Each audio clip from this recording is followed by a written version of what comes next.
영어권에서 사용하는 성경 넌센스 퀴즈 가운데 이런 게 있습니다. 성경에서 아담과 하와 말고 아버지가 없는 사람은 누구인가? 성경에 나오는 사람 중에서 아담과 하와 말고 아버지가 없는 사람이 또 하나 있는데 누구인가 하는 것이죠. 여러분 누구라고 생각하십니까? 답은 바로 여호수아입니다. 왜냐하면 성경에 보면 여호수아를 말하면서 이렇게 말합니다. 눈의 아들 여호수아라고. 영어로 표현하면 Joshua son of Nun 이렇게 돼 있어요. 그러니까 여기에서 그 여호수아의 아버지인 눈이 그게 영어식으로 발음하면 None, N-O-N이 아무도 없다 하는 말의 의미하고 거의 발음이 비슷하기 때문에 그래서 아무도 없는, 아버지가 없는 그렇게 이제 이야기하는 것이죠. 잘 이해가 안 되시나요? 난 다 되신다고 생각하고 있는데. 자, 그런데 이 조크는 사실 그냥 조크가 아니라 굉장히 중요한 메시지를 말하고 있습니다. 예, 그렇습니다. 이 세상에 아버지가 없는 사람은 아무도 없는 거예요. 세상에 아버지가 없는 사람은 아무도 없다. 그러니까 다른 말로 해서 이 세상 가운데서 가족이 없는 사람은 아무도 없다. 가족이 없는 사람은 있을 수가 없다. 그런 이야기죠. 태어나는 순간부터 가족은 주어지는 겁니다. 아니 정확히 말하면 그는요 가족의 일원으로 태어나는 거예요.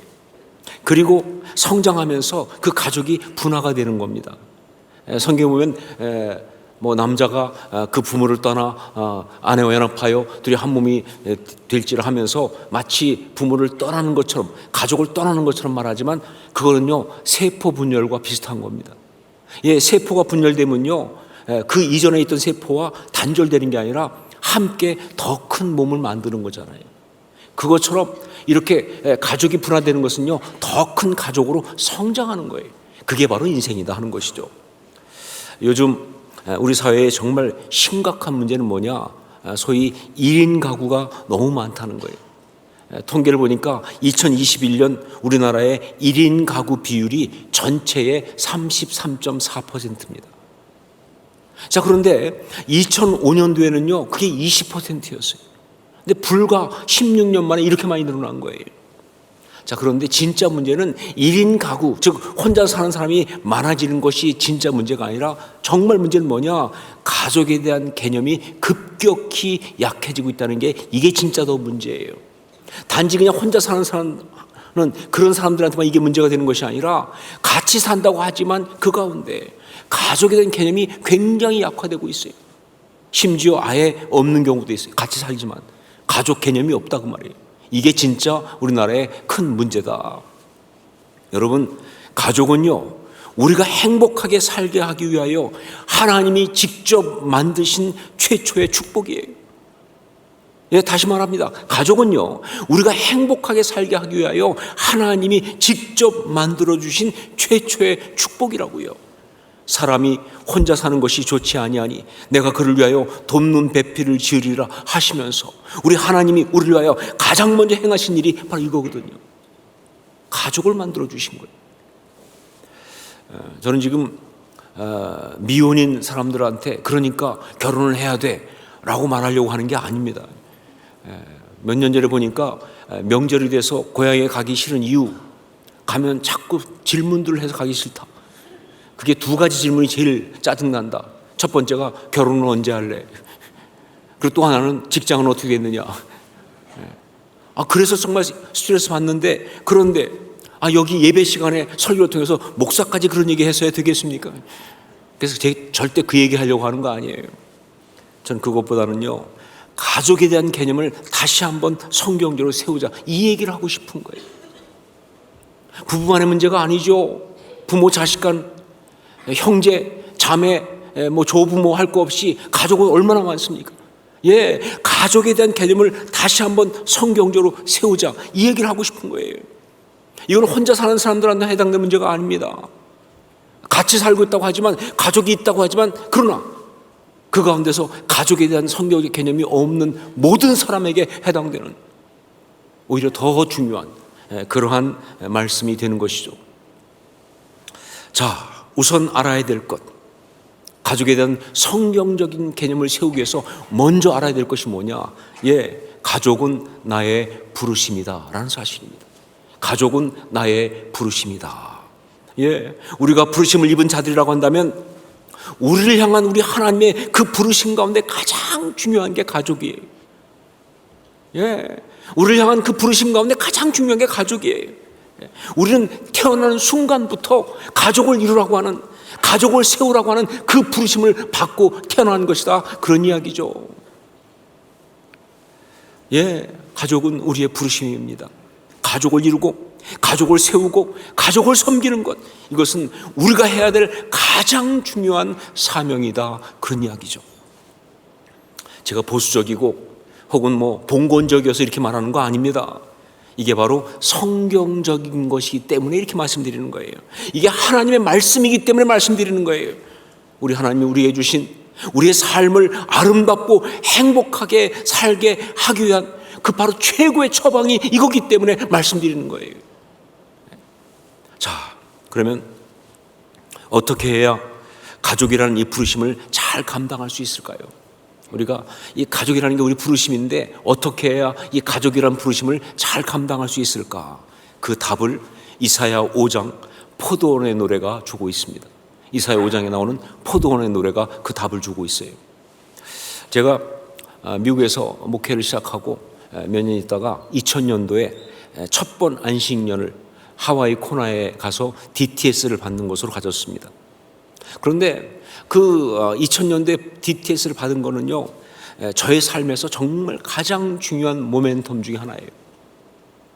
그 DTS를 받을 때 하나님은요, 그때 그야말로 저를 작정하고 완전히 뒤집어 터셨어요.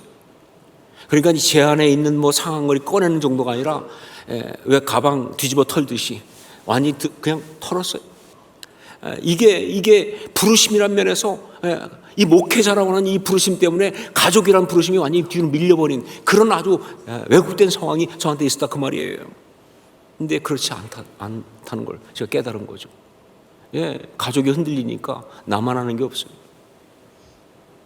가족이 무너지면요, 내 삶에 건질 게 없어요. 그건 삶이 그냥 다 무너지는 겁니다. 어떤 것보다 중요한 부르심이라는 사실을, 이걸 깨닫고, 그래서 제가 DTS를 끝나고 오자마자 ANC에서 부부 세미나를 시작했어요. 이거 제일 중요하다, 사역 중에서.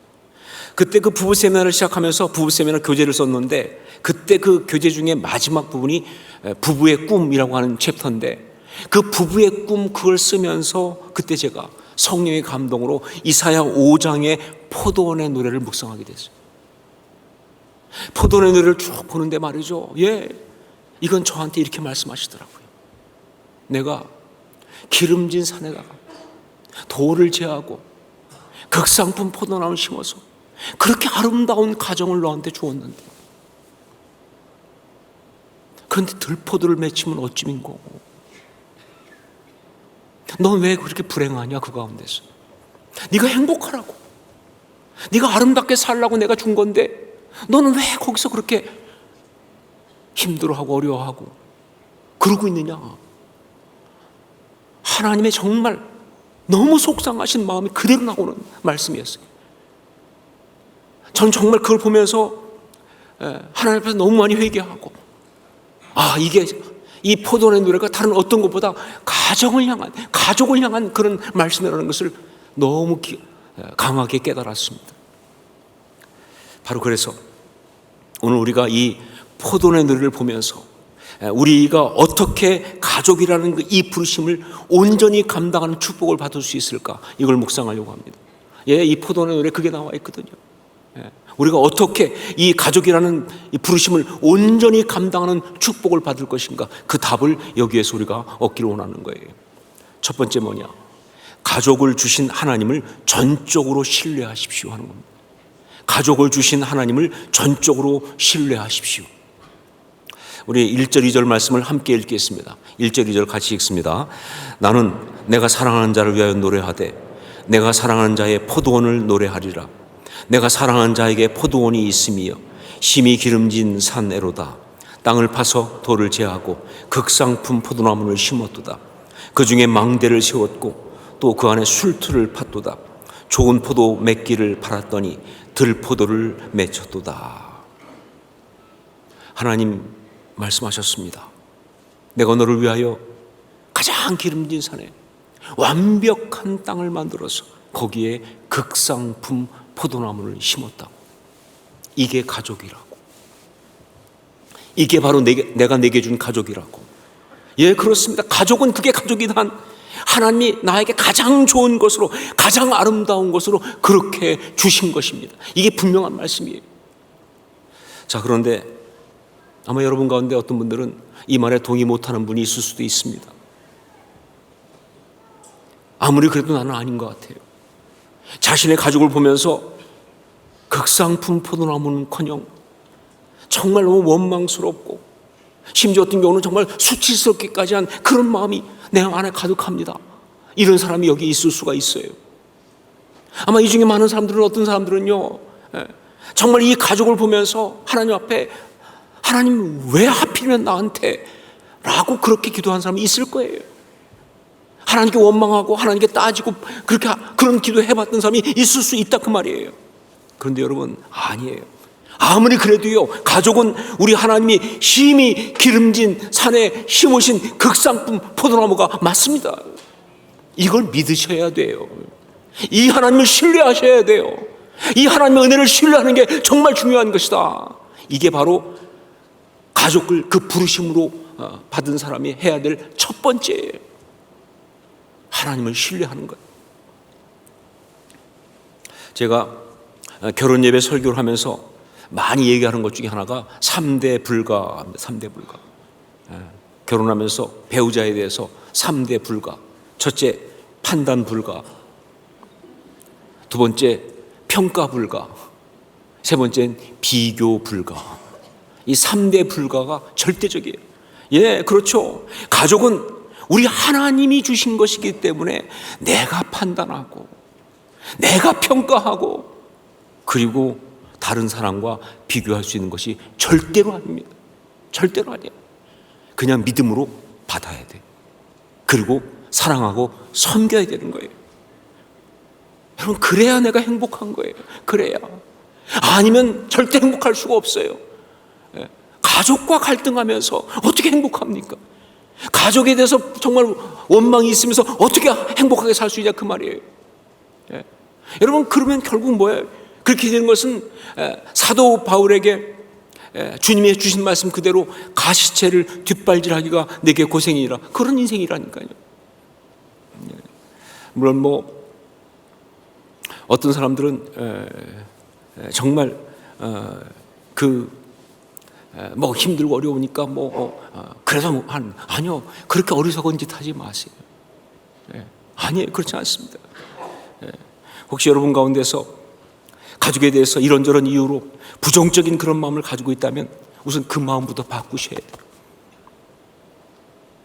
이유를 막론하고 그냥 하나님이 극상품 포도나무를 심어주셨다고 그렇게 믿으세요, 여러분. 이게 신앙이죠. 이게 순종이죠. 근데 도저히 안 믿어진다. 진짜 내가 아무리 그래도 이해가 안 된다. 그러면요, 이렇게 생각하세요. 신품종인가 보다. 특수품종인가 보다. 내가 이해가 안 되니까. 하나님이 아주 특별한 특수작물을 심으셨나 보다. 그렇게 생각하세요. 그리고 오늘 가서 특수작물 이렇게 얘기하세요. 극상품 포도나무 맞습니다. 그 믿음이 중요해요. 그 신뢰가 중요합니다. 하나님을 향한 신뢰죠. 두 번째, 우리 가족을 향한 하나님의 꿈을 함께 꾸십시오 하는 겁니다. 우리 가족을 향한 하나님의 꿈을 함께 꾸십시오. 하나님이 또한 말씀하셨습니다. 거기에 술틀을 팠다고. 거기에 술틀을 팠다고. 무슨 얘기냐? 기름진 산에 돌을 제하고 극상품 포도나무를 심어놓고, 그리고 거기에서 정말 좋은 포도가 맺힐 것을 기대하면서 그 포도 가지고 포도주를 만들 술틀을 파신 거예요. 무슨 얘기냐면요, 바로 우리의 가족과 그 가운데 있는 우리의 삶을 향한 하나님의 기대와 꿈을 얘기하는 겁니다. 우리 하나님이 우리 가족을 보면서 그리신 그림이라고요. 바로 그것을 우리도 함께 품고 그 꿈을 함께 꾸는 것, 이게 정말 중요한 거예요. 그래야 아름다운 가족으로 설 수가 있다 그 말이에요. 여러분, 우리가 가족이라는 이 부르심을 온전히 감당하기 위해서 해야 될 또 하나 중요한 게 바로 뭐냐? 꿈을 꾸는 거예요. 우리 가족을 향한 하나님의 꿈을 우리가 계속 꾸는 것, 이게 정말 중요해요. 아무리 힘들고 아무리 상처받고 그래도요, 절대 꿈꾸기를 포기해서는 안 됩니다. 왜냐하면 하나님이 포기 안 하셨으니까.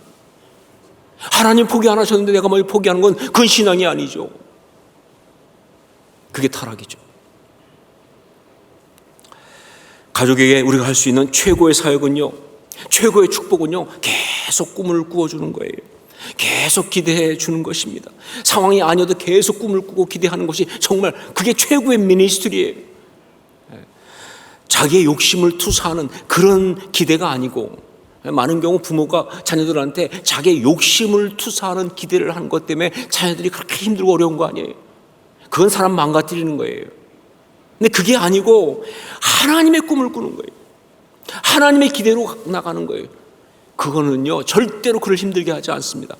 다만 그것은 그 어떤 것이든 간에 그를 향한 지지와 격려와 위로예요. 지지와 격려와 위로. 왜냐하면요, 예언이 뭡니까? 예언이 덕을 세우며 권면하며 위로하는 거 아닙니까? 덕을 세우며 권면하며 위로하는 거 똑같은 거죠. 하나님의 꿈을 꾸고 기대한다는 건 예언과 같은 거예요. 그러니까 지지와 격려와 위로인 것이죠. 이걸 해야 한다는 거예요. 세 번째, 또 하나, 가족을 지키기 위한 거룩한 싸움을 결코 멈추지 마십시오. 가족을 지키기 위한 거룩한 싸움을 결코 멈추지 마십시오. 하나님 또한 말씀하셨습니다. 그 중에 망대를 세웠다라고. 그 중에 망대를 세웠다고. 그래요. 포도원을 허무는 그런 공격이 분명히 있습니다. 아가서에 나온 표현 그대로 포도원을 허는 작은 여우가 있다 그 말이에요. 자, 그래서 가족을 위해 부르심을 받은 사람은요, 무엇보다 가족을 지키기 위한 거룩한 싸움을 멈추면 안 돼요. 계속해야 합니다. 자신의 모든 것을 걸고 심지어 목숨까지 걸고 가족을 지켜내야 되는 거예요. 이게 정말 아름다운 부르심의 이야기예요. 영화 중에서 제가 정말 그야말로 은혜를 받았던 영화 중에 하나가 신데렐라 맨이라고 하는 영화입니다. 신데렐라 맨. 이 영화는요, 미국의 대공황, 1930년대죠. 그때 그 헝그리 복서로 유명했던 짐 브래독이라는 사람의 실제 이야기를 가지고 만든 영화예요. 자, 그런데 제가 이 영화에서 은혜 받은 것이 어디냐? 물론 볼 때는 이 영화는요, 복서 이야기고 헝그리 복서고 그 사람의 별명이 신데렐라 맨이었으니까 이 사람이 마지막에 불가능해 보이는데 막 그냥 참편을 꺾고 대결해서 이기는 그 장면이 가장 은혜롭고 감동적이라고 생각할 수 있는데, 실제 영화는 그 장면이 제일 클라이막스죠. 하지만 저는요, 그것보다는 다른 데서 은혜를 받았어요. 먼저 그 뭐냐, 짐 브래독이 유망한 권투 선수였어요. 그러다가 막 나가다가 중간에 몇 번 지고 그러니까 그 복싱 그 에이전트 클럽에서 버림받습니다. 그래서 상처를 받아요. 그래서 그걸 다 때려치고 나왔어요. 나왔는데 그때가 대공황 때예요. 그러니까 먹고 살기 힘든 거예요. 그래서 정말 하여간 그 직업을 구하기 위해서 아침부터 나갔다가 또 못 구하고 돌아오고 하는 아주 힘든 시간을 보내면서도 가족을 지키기 위해서 애를 쓰는 바로 그 모습. 이 남자 주인공만 그런 것이 아니라 그 부인도 정말로 애를 쓰면서 그러면서 가족을 지키는 이 부부의 모습이 진짜 은혜가 되더라고요. 특별히 그 중에서 제가 정말 울컥하면서 봤던 건 뭐냐, 한 번은 그 주인공의 큰 아들이 아주 어리진데 어디서 소세지를 갖고 왔어요. 이게 얘가 갖고 올 수 없는 소세지를 갖고 왔으니까 이게 뭐냐 그래가지고 막 묻는데 처음에 말을 안 해. 나중에 알고 보니까 정육점에서 훔쳐온 거예요. 그래서 어떻게 된 거냐고 이제 아버지가 그 아들을 데리고 정육점에 가서 그걸 돌려주러 가요. 그러면서 들어보니까 이유가 뭐냐, 자기 옆에 그 또래 친구 하나가 집에 먹을 게 없으니까 어쩔 수 없이 그 부모가 걔를 갖다가 저 델라웨어 시골로 보내버린 일이 있는 거예요.